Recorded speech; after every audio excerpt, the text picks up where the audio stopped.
Coming up, a soggy Wednesday is on tap, but is flooding a possibility? Dedicated to Eastern and Southern Kentucky, this is WYMT Mountain News at 11.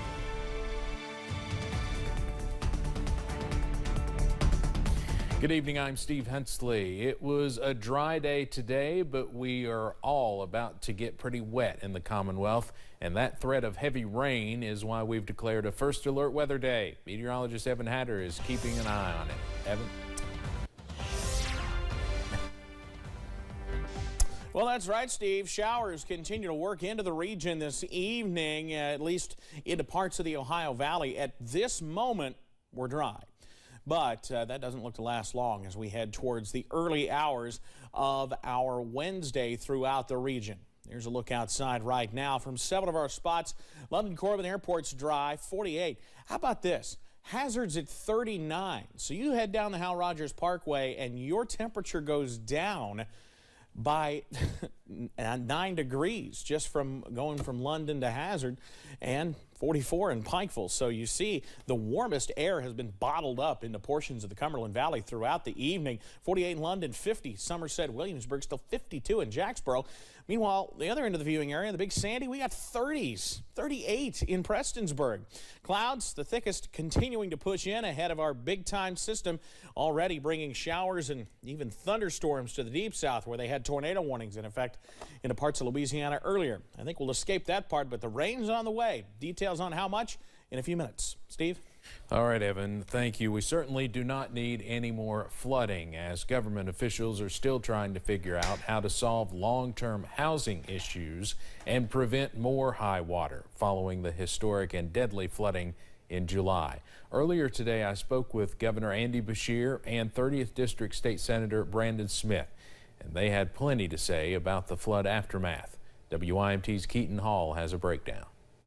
During this week's Issues and Answers, Governor Andy Beshear praised the work of first responders during July's floods, but said FEMA could have paid out more. What it led to is one of the highest acceptance rates that we've seen, and one of the highest average payouts, but it's still not enough. Republican State Senator Brandon Smith believes the governor's criticism of FEMA doesn't go far enough.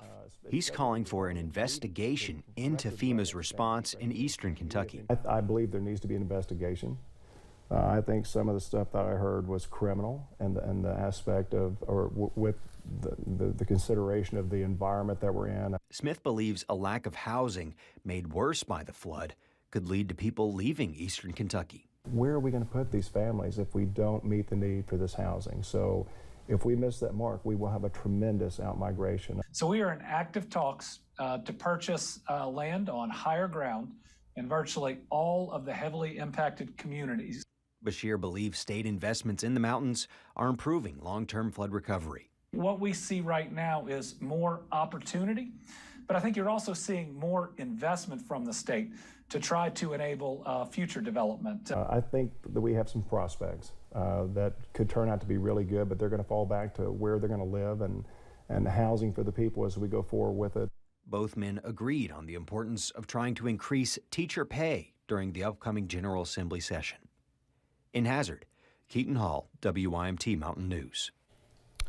We also talked about next year's race for governor and the crowded Republican field of candidates. Senator Smith told me he's supporting Kelly Craft. You can watch Issues and Answers Sunday morning at 7 and Monday night at 7 on WYMT. Several fire departments across the region have become hubs for flood relief efforts since July, including the Lost Creek Volunteer Fire Department in Perry County. Earlier today, the department received aid from the Tennessee group Builders on Mission to help in their flood relief efforts. Builders on Mission donated furniture and food from their own food drive, as well as local Save-A-Lot stores.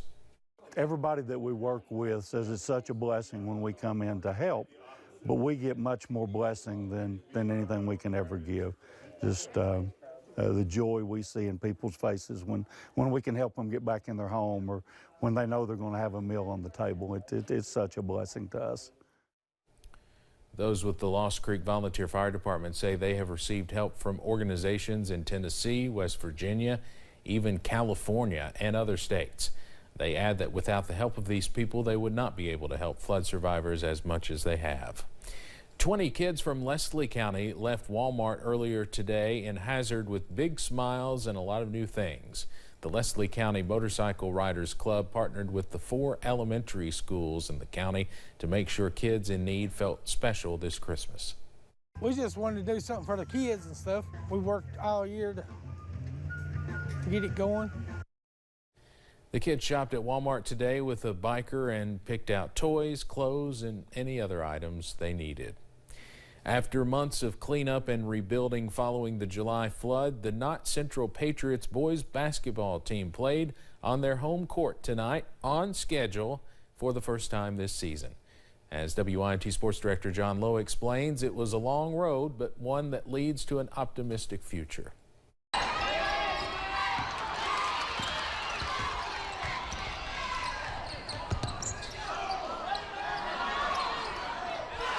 Basketball, like church in the mountains, it's fellowship, you know. So for these folks to get out here and be around each other, mingling, talking, and getting to watch the game we all love in the mountains is a blessing, and we're happy to be here.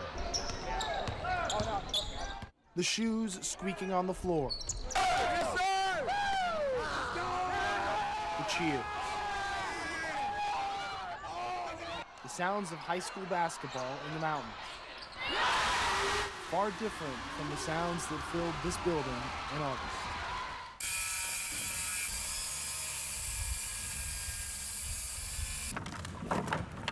Just a little over 4 months after floodwaters ravaged Knott County Central High School, the Patriots took the court on their brand new home floor. You know, I think a lot of people are ready to get back in here, watch some good basketball. It's kind of a community hub, and a lot of people come together here and support the Patriots. So we're just glad to get it back open so we can see fans back in the stands and in here supporting their Patriots.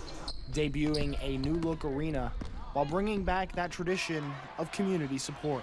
This is really nice too. The fans here, being back home, there's just a sense of peace being back in the building. You know, it's nice to be here. And in supporting the red, white, and blue, it's another outlet for students to have back, one they thought might not be the same again.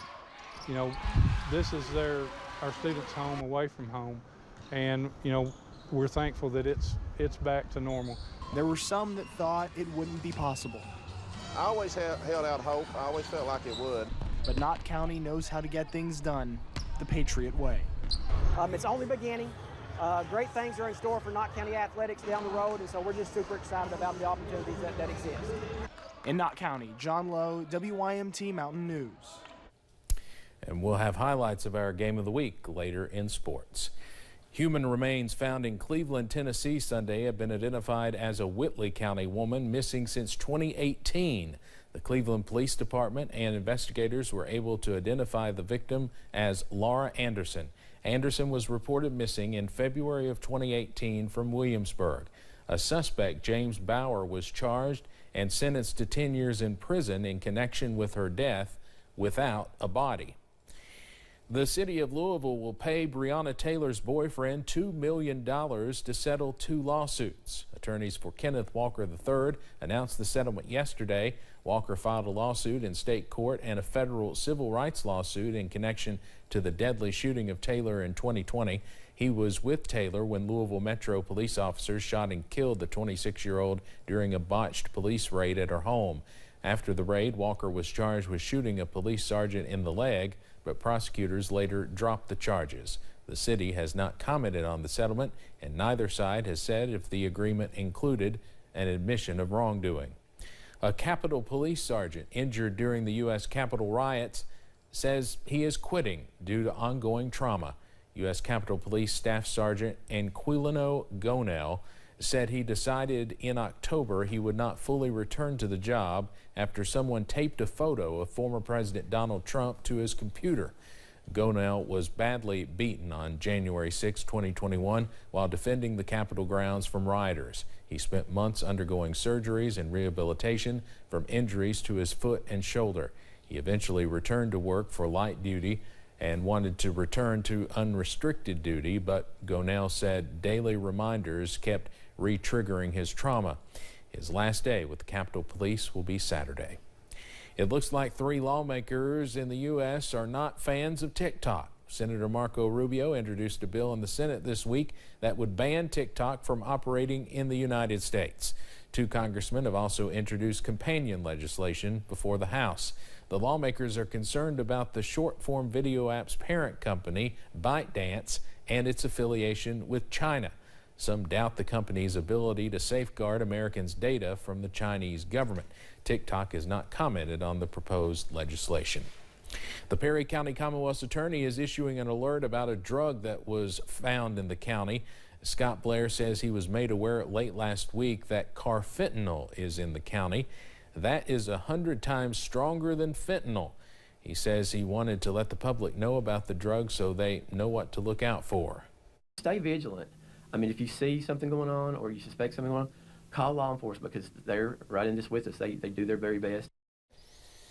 Blair says his office has zero tolerance policy for those suspected of selling the drug.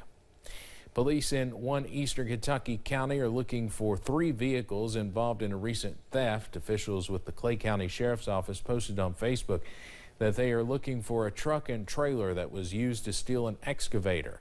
The stolen excavator is a CAT 305 E2 model. If you have any information, you're asked to call the Clay County Sheriff's Office or Clay County Dispatch. One person is down a collector's item and police are asking for your help to find it. Officials with the Leslie County Sheriff's Office posted the theft happened Monday night in the Bear Branch area. The item in question is what you see there on your screen, a 1940 Plymouth sedan. It is cream and dark brown in color. If you have any information on where it might be, pretty hard to miss that. You're asked to call the Leslie County Sheriff's Office and ask for Sheriff Billy Collett or Chief Deputy Jeremy Vega. Coming up on Mountain News at 11, severe weather is sweeping across the middle of the country, kicking up tornadoes in the south and dumping snow up north. And here in between, we're watching showers and storms blossom. It could be in our region before the end of the night. Latest chances after this.